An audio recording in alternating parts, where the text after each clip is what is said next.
Hello, welcome to Alchemy Animation. It is the 8th part of a series called My Messy Marriage. Let's begin.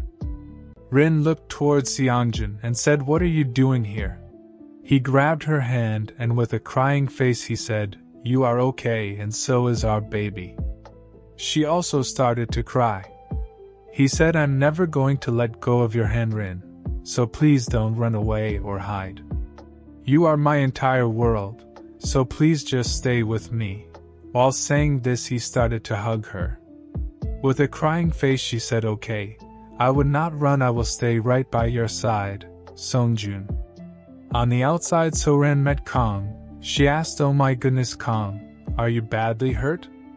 While touching his fractured hand, he said, "It's just a little sprain. I will be able to take my cast off in no time." He asked, "How are Seongjin and Rin doing?" Soran replied, "I peeked through the door earlier, and I don't think they will be staying away from each other anymore because I saw them hugging each other very tightly." Kang said, "All right, that's a relief." He opened his eyes and found a doctor. He said, "Hey Dr. Jang, it's been a while." Dr. Jang looked towards him and said, "Yes, you're right Kang." He asked, "Are you here because of your arm?"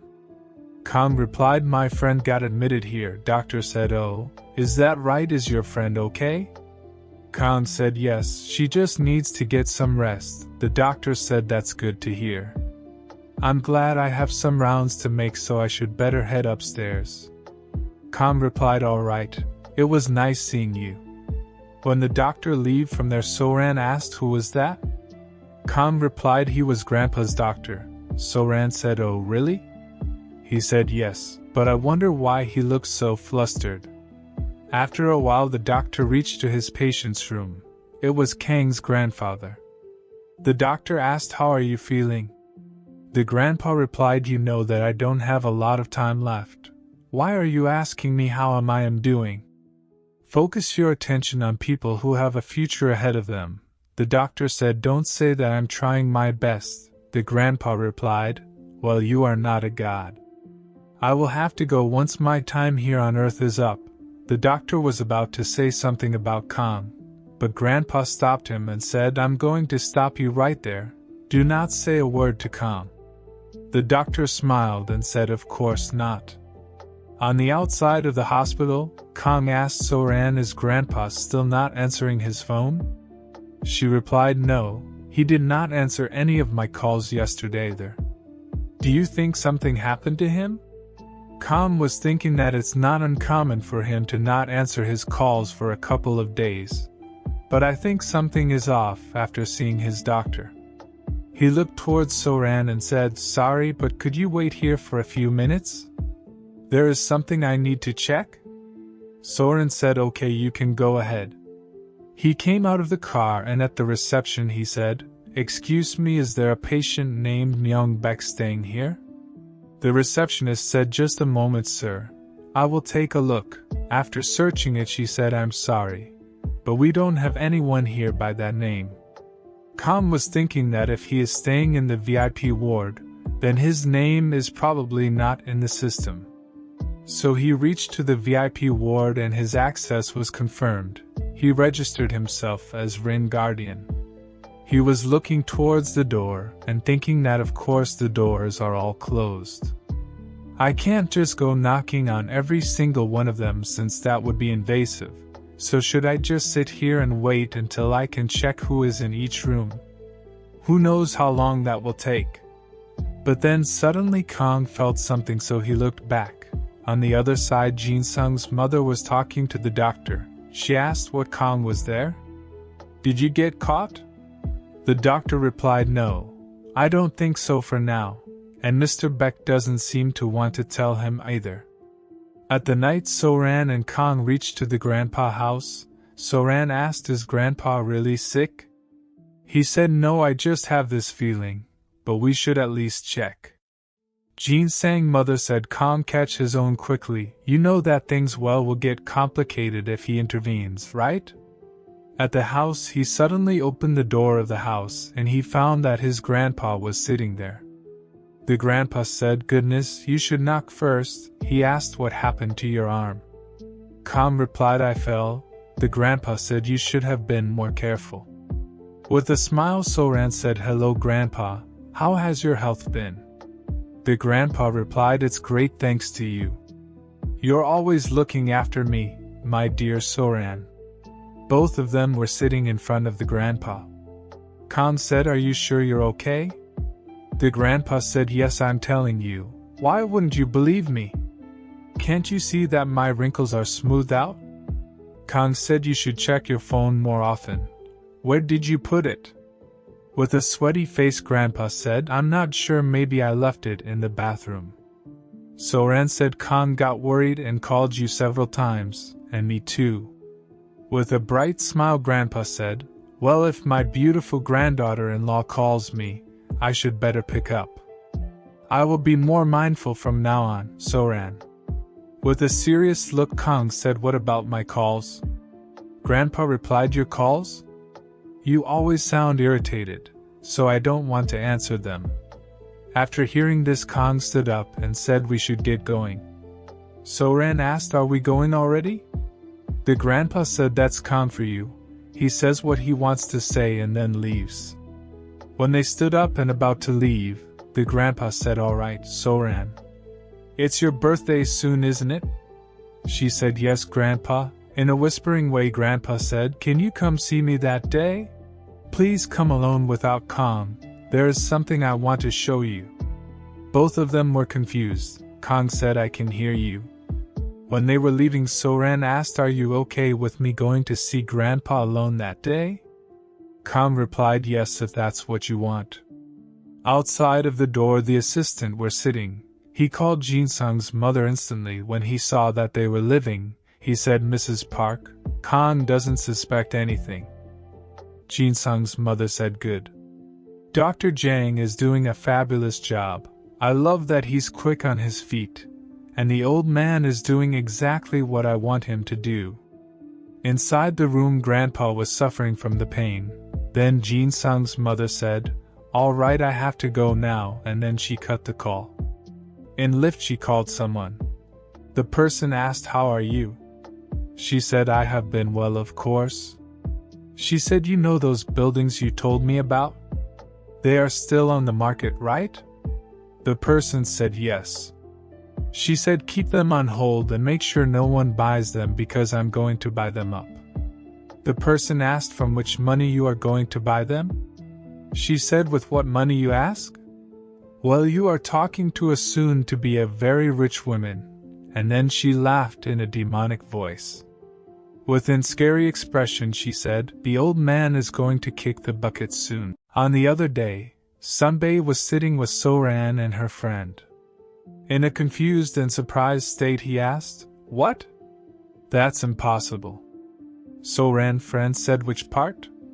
The fact that Rin was hospitalized, or that she's pregnant, or that the father of her child is Seonjin. Which part made you more surprised? Sunbae said, wait a minute, I'm getting a headache, my brain can't handle all this information.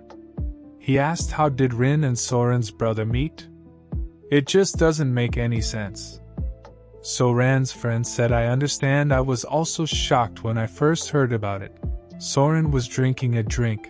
With a bright smile, she said, I think miracles happen and some people are brought together by fate. Like a married couple who actually met each other even before they were born. Sunbae didn't understand what she was trying to say. Soran's friend asked Sunbae, why did not you come that day? You never miss a party.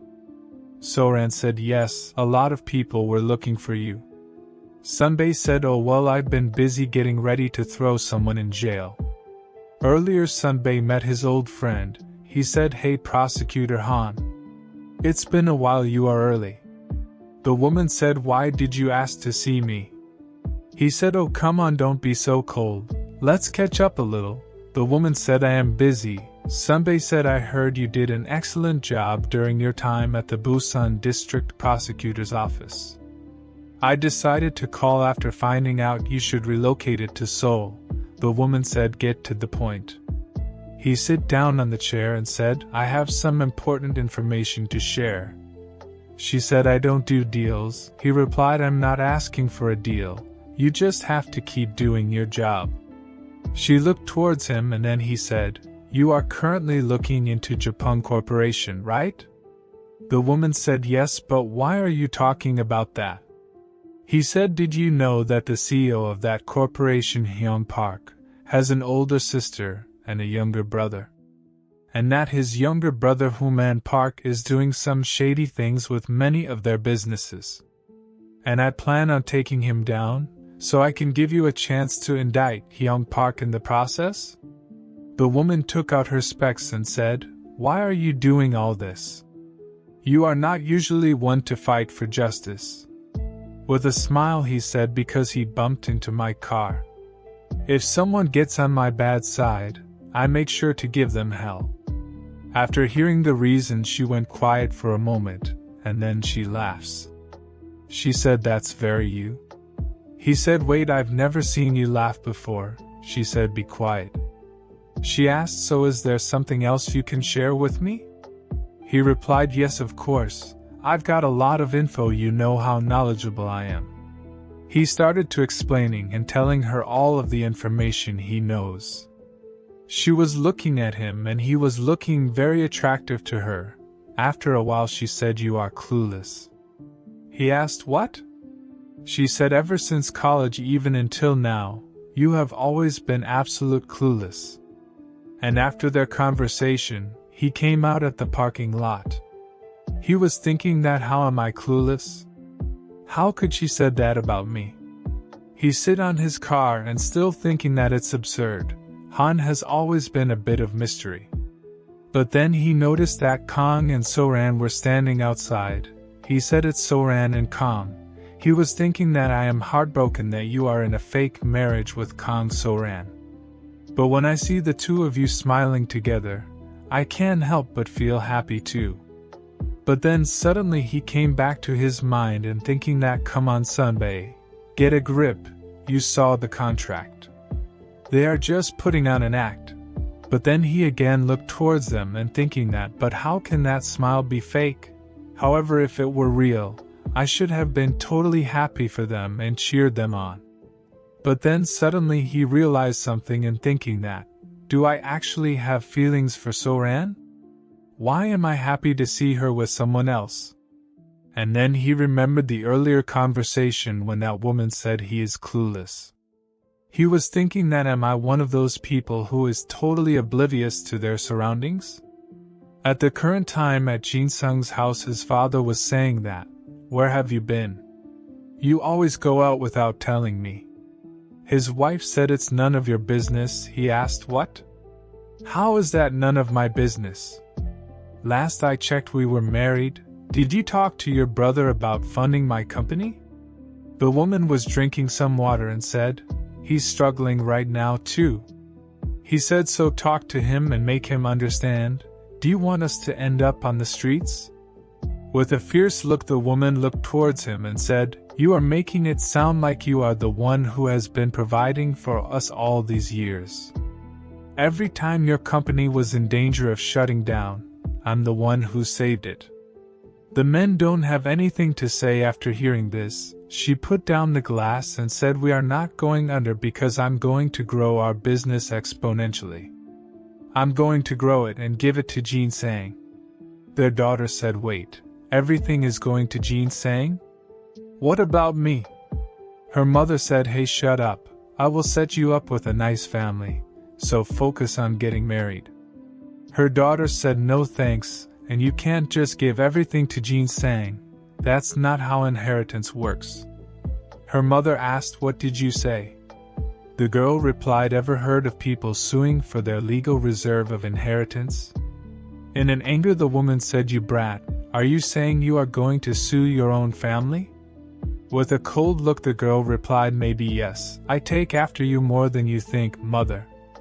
On the next day someone called Soran. She said, Hello, this is Soran Wu. The person said, Miss Wu, there is someone waiting for you down at the coffee shop.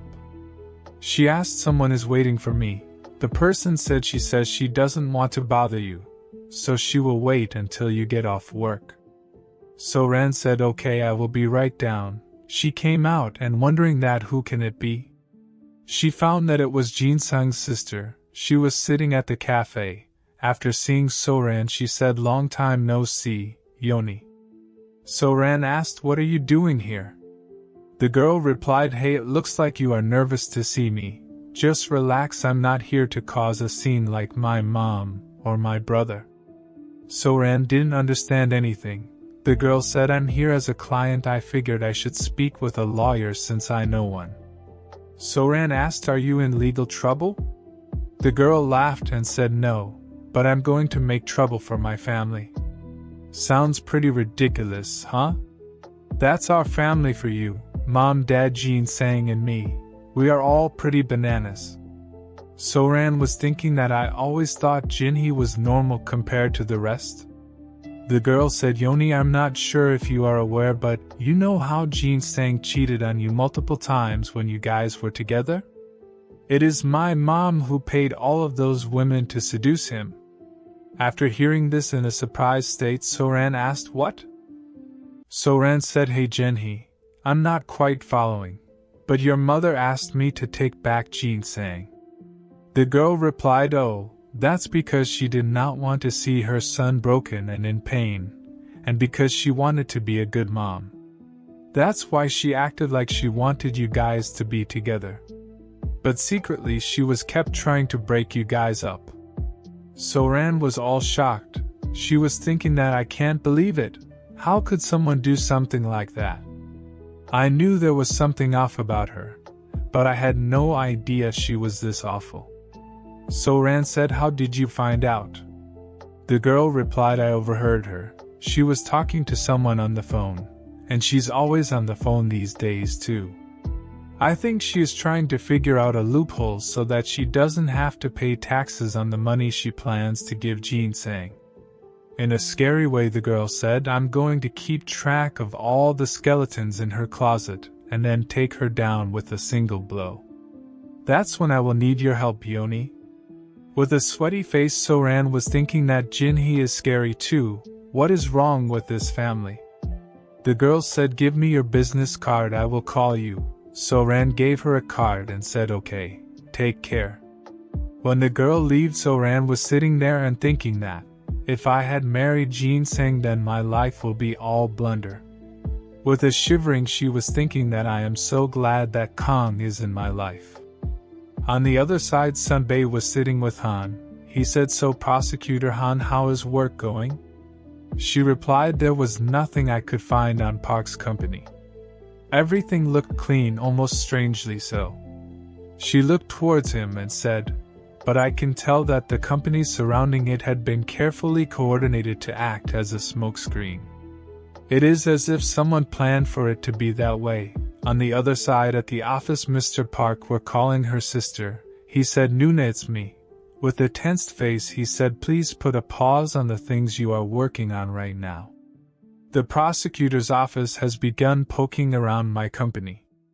The woman said, "What the hell are you talking about? I had nothing to do with your company." After hearing this, he shouted, "How could you say that every time you needed someone to take care of something? Who man and I had your back?" Jin Sung's mother said, "Have you ever seen me get caught? This plan has been over a decade in the making. If I miss this opportunity, one will lose everything." The man said, "What if they find out about your murder attempt?" The woman said, "Why do you keep saying such ridiculous things?" In a scary way, she said, "That was just a fire." However, her daughter was standing outside and she was listening all of it while eating chips.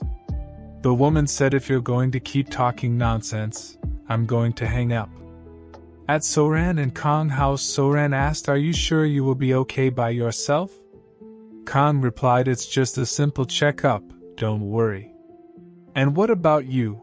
Will you be okay by yourself?" She said, "Of course, why would not I be? I'm meeting your grandfather." And then he touched her cheek. Her face became blushy. They were touching each other's forehead and Kang said, "Happy birthday. Thank you for coming into this world." She said, "I wanted to tell you that too, but you beat me to it." He said, "No, I want to be the only one to thank you. And then both of them started to kiss each other. He said, let me shower you with my love. After a while she was sitting in the car and thinking that, Grandpa sent a car for me and everything, I wonder where we are going. The car passed by from her hometown. She was thinking that's my hometown. The car driver dropped her outside of the real estate agency. She was wondering why the location is a real estate agency. She looked towards the driver and asked, Sir, are we at the right place? He replied, yes, of course. The chairman is waiting for you inside. The grandpa said, welcome, my dear Soran. She sat down on the sofa and asked, did you start a real estate business on the side? The grandpa laughed and said, that sounds like a fun idea. I do have a good idea for real estate. He said, but what I wanted to show you today is your birthday present. I'm not sure if you will like it. Soran smiled and said, I should be grateful for anything you give me, Grandpa. The grandpa asked, are not you going to accept my gift? She said, I apologize, I can't seem to find it. With a smile, Grandpa said, oh, I'm sorry, here it is. He took out the document and gave her. She was reading and thinking that a deed of sale. This is the address of Songjun's restaurant. After reading this, her face became all sweaty. She looked towards the grandpa, while he was smiling, and said, I know that you and your brother have held on to that place, despite all the trouble your landlord has caused you, so consider this a small reward for all your hard work. Soran said, but Grandpa, this is too much. Grandpa said, I'm going to stop you right there.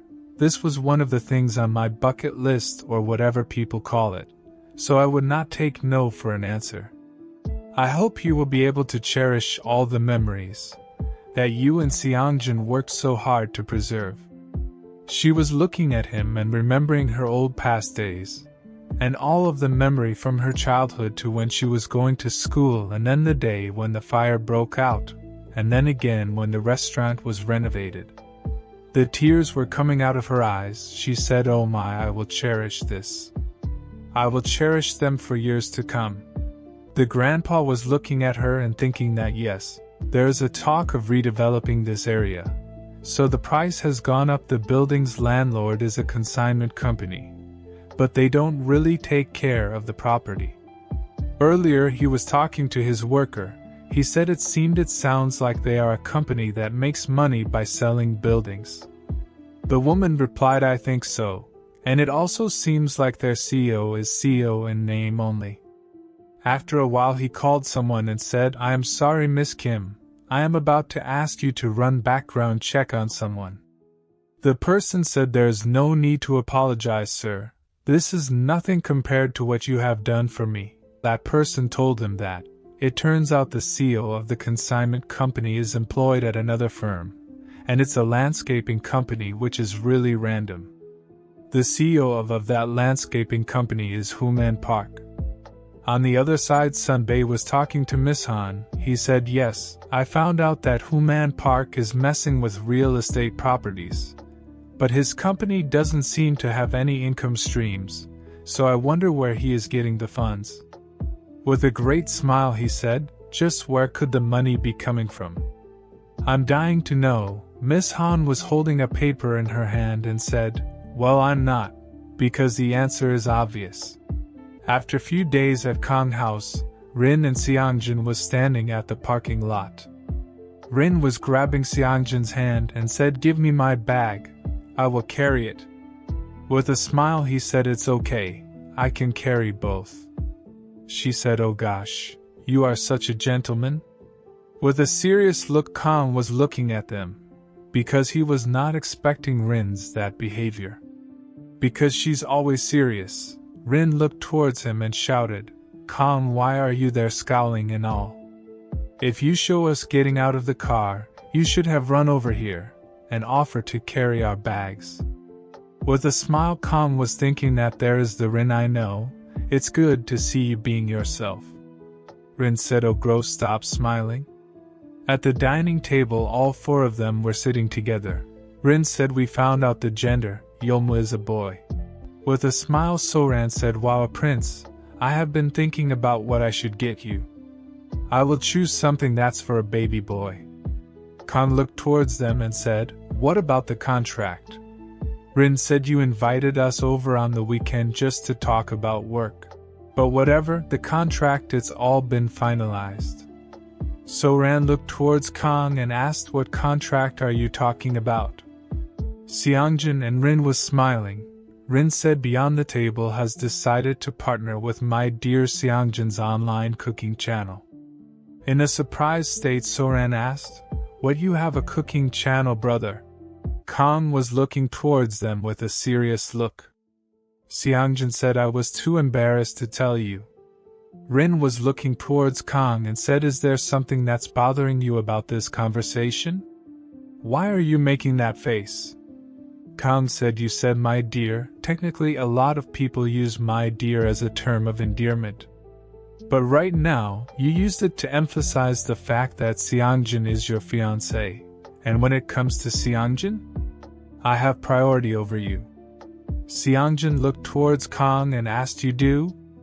Kang said, if you give him a hard time, I'm going to take him away from you right away.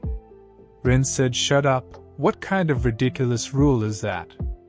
He said, it's the Kang rule. Seongjin said, oh, actually we met with Rin's grandparents yesterday.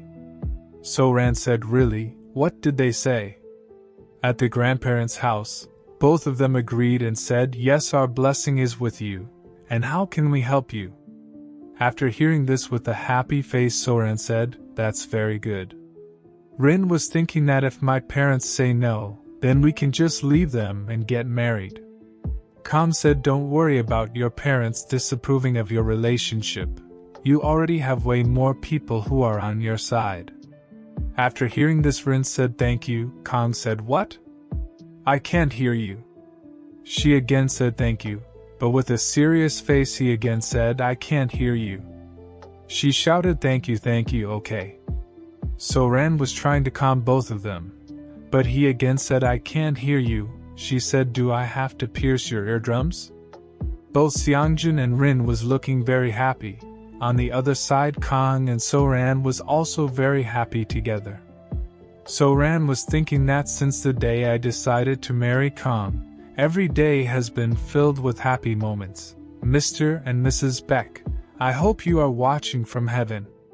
I hope you can see this house is filled with joy. At the evening, Rin fell asleep at the sofa. Kang was preparing the coffee.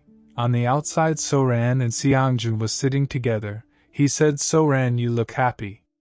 With a smile she said, so do you, brother. She said, I just wish your leg would get better, then you will be able to play soccer with Yomu and teach him taekwondo. He said, I have been looking into some treatment options, so don't worry. I heard there is a highly reputable current doctor in the States who specializes in calcaneal fracture. I will try to get in touch with them. She said, I still think about that day sometimes, if I had not missed the bus home from my academy. If you had not come to pick me up, and if I had not gone through Jumbu, then I would not have run into that scary man. And you would not have hurt your leg.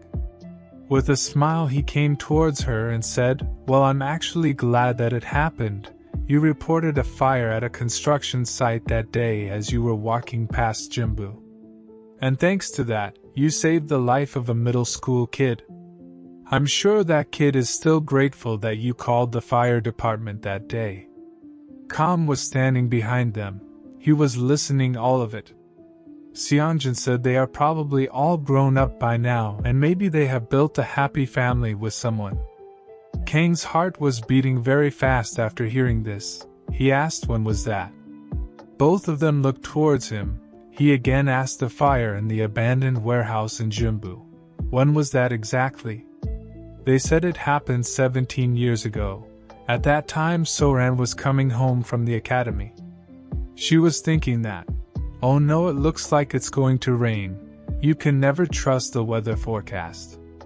I should go through Jumbu. That will beat the bus and I can wait by the curb where Seongjin usually comes to pick me up. And then she smells something weird. She was thinking that, what's this smell? I smell something burning. And then she looked towards a building. She said it's on fire, and there is someone inside. That person noticed Soran. She was shouting, there is a fire. Is anyone there? That building is on fire. That person said, God damn it. While running, she met a woman and said, excuse me, can I borrow your phone? There is a fire. That building is on fire. The woman said, oh my gosh, okay, take it. She called 911 and said, hello, is this 911? I want to report a fire, it's in the neighborhood of Jumbu. She said, right around the corner from the convenience store, that's it, it's that building. On the inside of the building, a middle school child was covered by a cloth and the man was shouting, what the hell, this was not supposed to happen. The boy was suffocating due to the lack of oxygen in the air. Soren was standing outside and thinking that the person who was inside the building is probably okay, right? Since it started raining and the fire trucks got here right away, and then she started to walk again. She was thinking that, Seongjin must be waiting for me, I must go. But then someone was approaching towards her, she noticed it and looked back. It was that scary man. That man shouted, it's all your fault. After hearing this, she started to run away from him and thinking that what the heck, who is that man? The man was also rushing towards her, and then he was about to grab her. However, Sungjin came towards them and shouted, Soran, what happened? And then he kicked the man on his face. He asked, are you okay, Soran? With a crying face she said, yes, brother. The man took out the knife. Seongjin was standing in the fighting position. The man was very angry and saying, damn it, damn it. And then he started to run away from them. Seongjin said, stop right there. Soran said, no, brother, don't go after him. But Seongjin did not listen to her. He rushed towards the man. And at the current time, Seongjin said, I ran after him to try and catch him. But as you know, there is a shanty town in Jumbu, and the streets are pretty complicated. The man climbed up the walls of someone's house and escaped to the roof. And in the end I fell from the second story, while trying to dodge his knife attack. With a smile he said, it was foolish of me. He was petting her leg and said I should not have been so reckless. Soran touched his hand and said, thank you for saving my life, brother. Seongjin looked towards her and said, you saved that boy from the fire. Kam was sitting quietly and then he said, it was me. He said the building that was under construction in Jumbu 17 years ago, there was a fire there. A middle school kid was kidnapped, and I was saved thanks to an anonymous scholar. With a crying face, Kang said, Soran, the kid you saved that day was me. Both of them were very surprised and Soran started to cry after hearing this. She was thinking that Kang and I know each other before we even met. She said, oh my god. She was thinking that we had already met each other even before we were born. She said, really, how is this possible? He stood up and came close to her. She was thinking that I saved his life and he saved mine. I don't think it's a coincidence. He sat down on his knee and grabbed her hand. He said, we have a special connection, and we're destined to cross paths. I always wanted to say this to the person who saved my life that day. Thank you. I will cherish the life you have given me and bring happiness to others. Soren was crying very badly. Both of them started to hug each other very tightly. After seeing this, Seongjin also started to cry. At the night, Soran and Kang were sitting there in their room. Kang said, it's so small. She asked, what is so small? He took out the necklace and said, my birthday present for you. With a blushy face she said, oh my gosh, it's beautiful. He said, now that I'm looking at it, I don't really like it.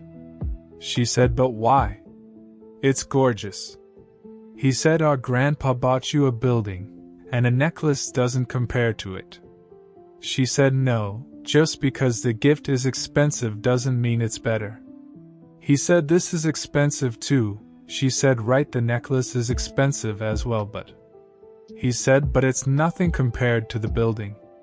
She said no, I was so grateful that he gave me the building, but this necklace is more. He asked, so you don't really like the building my grandpa gave you? She said no, that's not what I mean. And then suddenly he came close to her and kissed her on forehead. He opened the lock of the necklace, and then he made her wear the necklace. He said, my life is complete because of you. With a blushy face she was looking at him. He said, I love you. She said, I love you too, and then both of them started to kiss each other. At night they did it. On the next morning after waking up, Kang looked towards Soran. She was sitting on the chair. She was writing something. Kang asked, what are you doing? She said, something doesn't add up. You said your kidnapper turned himself in, right?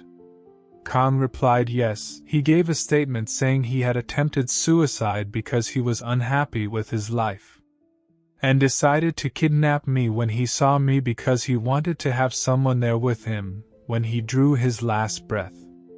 Then when he was released from prison, he got into a car accident and met an untimely death. Soran looked towards him and said, Kang, what was your height and weight then? The day you were kidnapped, he said, pretty much the same as now. I don't think there was much of a difference. She said, that's the first strange thing about this case. The men randomly decided to kidnap a boy who is over 6 feet tall. It doesn't make sense. Because usually people will target individuals, evidently weaker than them. Kang said, wait, so you are saying that it was pre-planned? She replied, there is a high chance that your kidnapping was planned. After some time both of them were sitting in the car, and they were going to investigate about the kidnapping. At the earlier moment Soran said, here is another thing that I find out. Why did the kidnapping arsonist suddenly turn himself in? Circumstantial evidence suggests that the man who tried to hurt me is the same person who set the warehouse on fire. It makes sense if you think of it this way. He impulsively decided to get back at me, after finding out that I should make the call to 911. But it's strange that the perpetrator, who probably fell into a panic, turned himself in a few days later. How was he able to collect himself in just a few days and decide to turn himself in? Or maybe he chose to turn himself in after talking to someone. Kang said, and that person he talked to killed him as soon as he was released from prison. Soran asked, do you think we can meet with the kidnapper's family? Kang replied, I will look them up. It should not be too hard. And at the current time they were at the piano academy. Kang said, thank you for taking the time to speak with us. I'm sure this is something you should like to put behind you. The woman did not say anything. Kang said, we asked to see you because we had a few questions. Did your late husband do anything out of the ordinary, either before or after he turned himself in? The woman said no. As you probably already know, he was struggling with depression after his business failed, but that's it. Soran was looking at her and said, I saw a picture of your family just now, as I was walking past the waiting room, and your late husband looked very happy. And you opened this academy? Just 2 weeks before the kidnapping and fire took the place. You said his business failed, so where did you get money to start this academy? The woman was all in sweat. Soran said, we are not looking to take legal action by rehashing this case. We just want to know the truth. Soran looked towards Kang and said, this man here almost died. He deserves to know the full story of what happened that night. The woman said, one day my husband came home with a bag full of cash. The woman started to cry and said, my husband told me to wait, and that if we waited a little longer, we should be given even more money. When that fire broke out, and when I went to visit him in jail, he kept telling me the same thing. He said we will get the money once I am released. The woman said, I don't know anything beyond that. I was so scared when my husband died that I did not even tell this to the police. She was apologizing to them and saying, I'm sorry, I'm so sorry. After talking with her, both of them came back into the car. So-ran was thinking that now I'm sure of it. Someone made him to do it. Someone deliberately planned to hurt Yu Kong. On the other side, Jin Sung's mother called someone and said, "Hello, I am viewing a building right now. I'm going to buy it." In the car, Kong said, "But who would do something like that and why? What would they have to gain from killing a middle school kid?" On the phone call, Jin Sung's mother said, "Did you lay the groundwork?"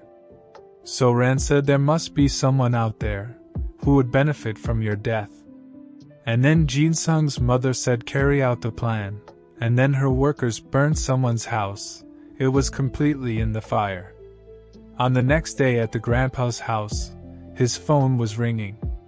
He said, "Oh goodness, it's so loud. I'm not expecting a call from anyone this morning." He picked the call and said, "Hello, Myung Baek speaking." The person said something. Grandpa said, "I'm sorry. Who is this?" "The police?" The police told him something. He said, "Yes, she is my little sister." The police told him that both she and her husband were burned alive on the last night. The grandpa was shocked and said, "In a fire." And then he was sitting at the funeral home. With the crying face, he was saying again, "I lost another loved one to a fire again." Both So-ran and Kong were also there. Kong said, "So-ran, can I talk to you outside for a moment?" She said, "Yes, sure."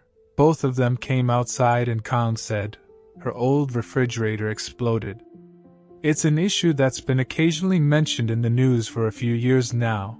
However, someone sent in an anonymous tip saying there is a potential for refrigerators made by a certain company to explode when they age, which led to an investigation.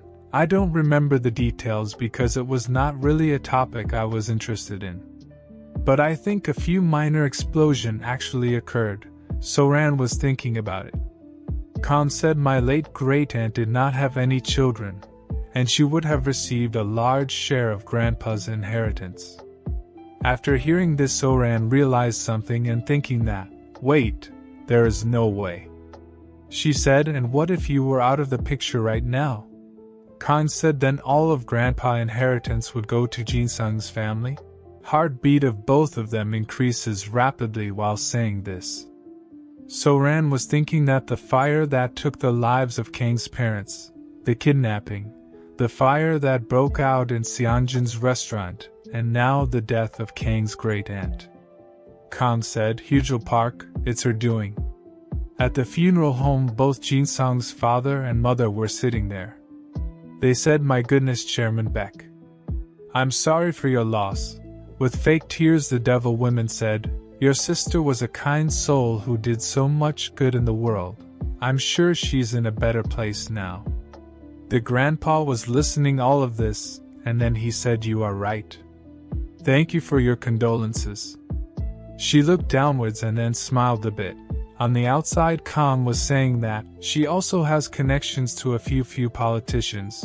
So even if we report her to the police, she will just find a way to get herself out of trouble, and you could be in danger too since you are my wife. So-ran said, "I'm not worried because I know you will protect me. And as for you, Kong, I will protect you just like I always have." That's all for today's video. If you want to know what happened next, then like and subscribe. Alchemy Animation YouTube channel.